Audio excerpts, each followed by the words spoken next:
आते हैं। तयम्मुम में 3 चीज़ें वाजिब है, समझ आ।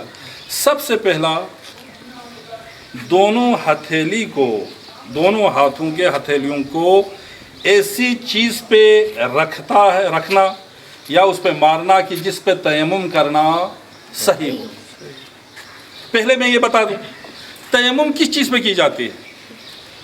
तयम्मुम मट्टी पे, पत्थर पे, टीले पे, रेत पे, डीले पे और बजरी पे, पत्थर पे। लेकिन सबसे बेहतर ये है, अगर आपके पास मट्टी है तो सबसे बेस्ट और बेहतर क्या है, मट्टी पे तयम्मुम करें।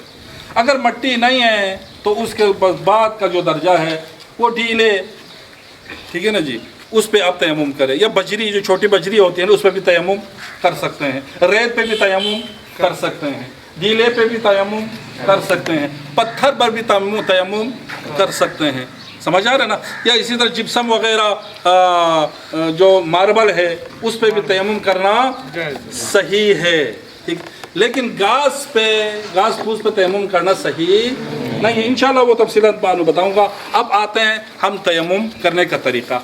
तयम्मुम में 3 चीज़ें लाज़मी है, वाजिब है। सबसे पहला, नियत तो हर इबादत में नियत लाजिमी है ना। नियत ना हो तो फिर तयम्मुम, वो कोई भी इबादत हो, कबूल नहीं होती। सबसे पहले तो नियत है। आपने नियत करना है कि आया अगर गुस्ल वाजिब है तो गुस्ल के बदले में मैं तयम्मुम करता हूँ। अगर वज़ू के बदले में करना है तो वज़ू के बदले में, मैं वज़ू के बदले में तयम्मुम करता हूँ वाजिब क़ुर्बतान इलल्लाह, या गुस्ल के बदले में तयम्मुम करता हूँ वाजिब क़ुर्बतान इलल्लाह, क़ुर्बतन इलल्लाह। हाँ, उसके बाद दोनों हाथों के हथेलियों को, अब मसलन ये मट्टी है ना, ये मट्टी है, देखो अभी हम तयम्मुम करते हैं। दोनों हाथों के हथेलियों को उस चीज़ पे रखना या उस पे मारना जिस पे तयम्मुम करना सही है, पहला। उसके बाद तयम्मुम पेशानी पे किया जाता है, इसको याद रखना, चेहरे पे नहीं। तयम्मुम सिर्फ पेशानी पे, पूरे पेशानी पे, जहाँ से सर के बाल उगते हैं वहाँ से लेकर पूरे पेशानी और आबरू भी उस पेशानी में शामिल है।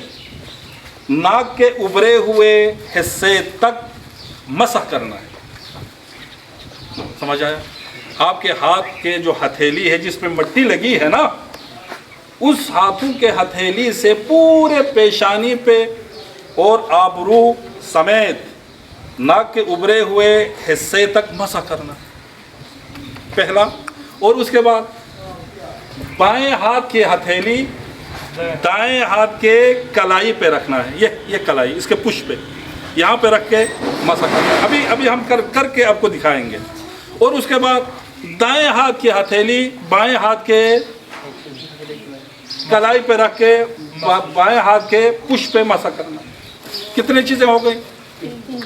नियत तो लाजमी है ना। उसके बाद पेशानी पे मसा करना, दाएं हाथ के पुश पे मसा करना, बाएं हाथ के पुश पे मसा करना, यही तयम्मुम है।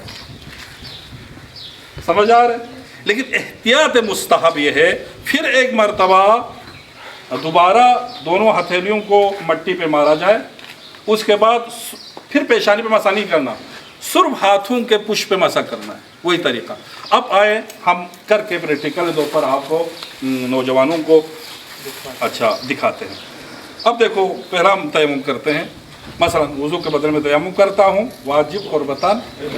अब देखो, दोनों हथेलियों को मट्टी पे मारा ना, अब इसको थोड़ा सा झाड़ो, ठीक है ना जी। झाड़ने के बाद ये मट्टी लगी है ना, पेशानी पे आपने मुकम्मल पूरा पेशानी पे मसा करना है, समझ आ रहा है? अगर थोड़ा सा हिस्सा भी अगर रह जाए तो उसका जो है ना तयम्मुम बातिल है। ये फिर इसको जोड़ो। अब इधर देखो गौर से, इधर रख लिया ना, अब थोड़ा सा नीचे ले आओ। अब मैं मसलन आपको शक है ये पेशानी की ये हिस्सा और ये वाला हिस्सा अभी तक मेरे हाथ के अंदर नहीं आया ना, उसका तरीका यह है, थोड़ा सा आप दाएं साइड पे ले आओ, ये घुमाओ, फिर दरमियान ले आओ, इस साइड पे ले आओ। ये पूरा पेशानी पे मसा हुआ नहीं हुआ? हुआ है ना। अब मसलन दरमियान में ले आओ, हाथों को यूँ नीचे की तरफ ले आओ, ये आबरू पे भी आ गए, اور ناک کے جو ابری ہوئی جگہ ہے یہاں تک لے کے آنا ہے، یہ غور سے دیکھنا. اب سمجھ آیا؟ اب بتاؤ پورے پیشانی میں میرا مسا ہوا ہے نہیں ہوا؟ اس کے بعد بائیں ہاتھ کی ہتھیلی دائیں ہاتھ کے کلائی پہ رکھنا ہے. یہ اگر انگوٹھی وغیرہ ہے تو اس کو اتارنا ہے. اس کے بعد ہاتھ کے پش پہ، دائیں ہاتھ کے پش پہ آپ نے مسا کرنا ہے. مسا ہو گئے. پھر دائیں ہاتھ بائیں ہاتھ کے پش پہ مسا کرنا ہے. یہ تیمم ہو گئے. یہی تیمم. اس سے آپ نماز پڑھ سکتے ہیں. پھر احتیاط مستحب یہ ہے ایک مرتبہ یہ احتیاط واجب نہیں ہے، احتیاط مستحب یہ ہے چاہے وضو کے بدلے میں ہو یا غسل کے بدلے میں ہو، ایک مرتبہ پھر احتیاطاً آپ ہاتھ مارے اس چیز پہ جس پہ تیمم کرنا صحیح ہو. پھر پیشانی پہ نہیں، صرف ہاتھوں پہ آپ نے مسح کرنا. ٹھیک ہے، اس کو کہتے ہیں تیمم. اب اس تیمم سے آپ نماز بھی پڑھ سکتے ہیں، اس سے آپ قرآن بھی پڑھ سکتے ہیں، اسی سے آپ مسجد میں بھی جا سکتے ہیں. ہر وہ اعمال و عبادات بندگی کی جس میں وہ تمام اعمال و عبادات آپ بجا لا سکتے ہیں. سمجھ آ رہے نہیں آ رہے؟ یہ کس صورت میں ہے؟ جب پانی نہ ہو. وہ مورد 7 مورد ہم نے بیان کیا. ٹھیک ہے نا جی. تو آپ کا حکم اور شریعت کا حکم یہ ہے کہ تیمم کر کے آپ نماز پڑھ سکتے ہیں.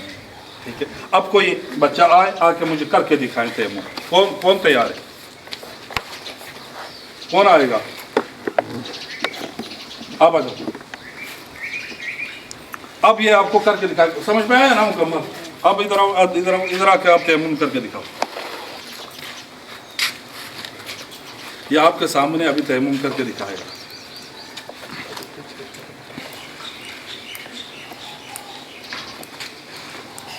شاباش.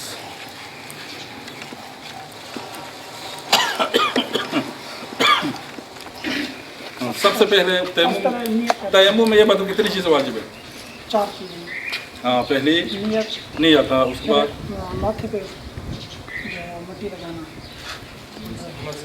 مسح کرنا، پھر پیشانی پہ چہرے پہ نہیں. تیمم صرف پیشانی پہ کی جاتی ہے. یہاں سے سر کے بال اگتے ہیں. ٹھیک ہے نا جی. وہاں سے شروع ہوتا ہے اور یہ پیشانی دونوں اس کو کیا کہتے ہیں؟ کن پٹی ہے نا. کن پٹی بھی شامل ہے. پورا یہ بھی پیشانی میں آتا ہے نا. اور یہ آبرو بھی ناک کے ابرے ہوئے سے یہاں تک لے کے آنا ہے.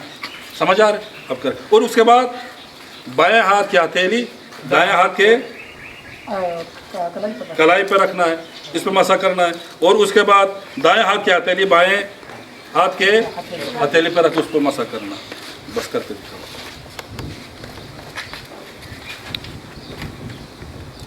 ٹھیک ہے. شاباش. بال جو ہے نا جی وہ نہ آئے. شاباش. نہیں اوپر یہ بندہ خدا یوں ادھر ہو. یہ اوپر ہاں یہ شاباش. تھوڑے نیچے کھینچو. پھر دائیں سائڈ لے آؤ. شاباش. پھر آگے لے جاؤ درمیان میں. پھر بائیں سائڈ لے جاؤ. ہاں پھر سینٹر میں لے آؤ. ہاں اب نیچے لے آؤ. شاباش. اب ٹھیک ہے، صحیح کیا ہے نا. شاباش. اس کے بعد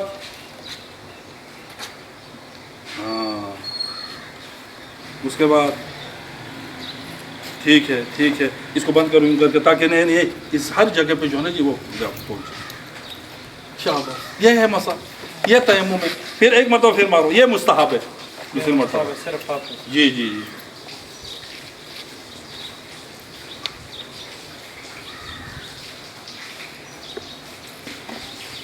ٹھیک ہے. اب یہ ہے تیمم. اس سے آپ گوئے کہ باطہارت ہو گئے، پاک ہو گئے. پھر آپ نماز بھی پڑھ سکتے ہیں. آپ قرآن بھی اٹھا کے پڑھ سکتے ہیں. ہر وہ عمل عبادت آپ بجا لا سکتے ہیں جس کے لیے طہارت ضروری ہے. اب سمجھ میں آ رہے نہیں آ رہے؟ اس کا یہ تیمم ہے. نماز قضا کرنا گناہ ہے. گناہ کبیرہ. نماز کسی بھی حوالے سے معاف نہیں ہے. آپ تیمم کر کے نماز پڑھ سکتے ہیں. ٹھیک ہے. وآخر دعوانا ان الحمدللہ.